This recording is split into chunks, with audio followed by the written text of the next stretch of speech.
Le mot-clé du deuxième numéro de la lettre du pape François est le mot tendresse.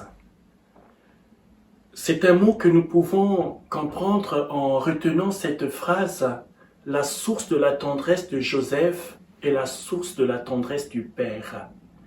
Autrement dit, pour que nous puissions comprendre la tendresse que Joseph exprime à l'égard de son fils Jésus, il faudrait que nous puissions contempler cette tendresse que le Père a manifestée à l'égard de son peuple Israël. Dieu, le Père, a accompagné son peuple Israël dans sa marche, dans ses hauts et dans ses bas, dans ses faiblesses comme dans ses moments forts. Dieu n'était pas là pour stigmatiser son peuple. Il n'était pas là pour flageller son peuple. Il n'était pas là pour réprimer son peuple. Mais ce qu'il a fait, c'est qu'il a accompagné tout au long de sa vie le peuple d'Israël pour l'aider à traverser les moments difficiles, les moments douloureux, pour arriver jusqu'à la terre promise. C'est aussi cette tendresse que nous remarquons de Joseph à l'égard de son fils Jésus. Il a été ce père tendre qui a accepté de pouvoir accompagner Jésus tout au long de sa vie sur cette terre. Il a essayé de pouvoir témoigner cet amour de tendresse par rapport à ce qui est le regard de Jésus et le regard de Joseph à l'égard de chacun d'entre nous. C'est aussi cette même tendresse que l'Église témoigne à l'égard de chacun d'entre nous. Non pas parce que nous sommes des êtres faibles, mais parce que nous voulons marcher avec l'Église dans les joies comme dans les moments difficiles. Cette tendresse est à découvrir dans une certaine logique.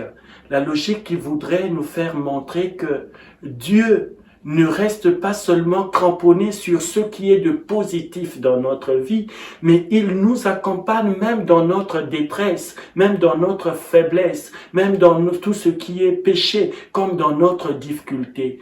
Il ne nous abandonne pas, il est avec nous, il nous invite à nous relever lorsque même le poids de la vie est sur nous. Cette tendresse du Père, cette tendresse de Joseph, cette tendresse de l'Église est aussi cette expression de cet amour que chacun de nous est appelé à pouvoir exprimer dans les différentes réalités, dans les différentes rencontres, dans la façon d'accompagner et de toucher les autres. La tendresse du Père, c'est aussi la tendresse, cet amour mutuel que nous nous échangeons. C'est-à-dire lorsque nous sommes prêts à être aux cheveux de la personne qui souffre, quand nous sommes prêts à pouvoir conseiller une personne qui cherche à se relever dans sa faiblesse, lorsque nous sommes capables de pouvoir marcher, témoigner cet amour de Dieu à l'égard des uns et des autres. Le pape François, en nous invitant de contempler la figure de Saint Joseph, nous invite à pouvoir aussi entrer dans ce monde de Saint Joseph, lui qui, à travers les joies et les peines de l'enfant Jésus, a essayé d'accompagner la Sainte Famille, Jésus et Marie, à pouvoir surpasser les épreuves de la vie, de la souffrance, mais aussi des difficultés que nous rencontrons.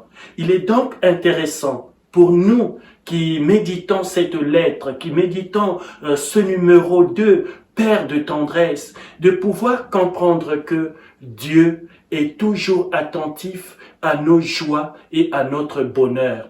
Il est toujours attentif à ce qui fait de telle sorte que nous puissions nous relever quelles que soient nos faiblesses. Non pas pour encourager que nous demeurions dans le mal, mais pour nous permettre à sortir. Car comme un père, il aime prendre son enfant, le mettre sur sa poitrine et marcher avec lui pour le faire découvrir que dans le chemin du relèvement, il y a toujours un bonheur.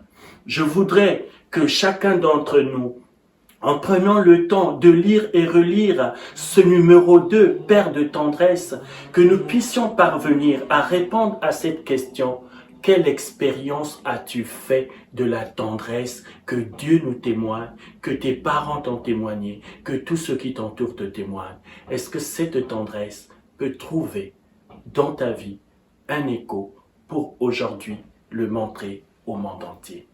Dieu est amour, son amour est un amour de tendresse.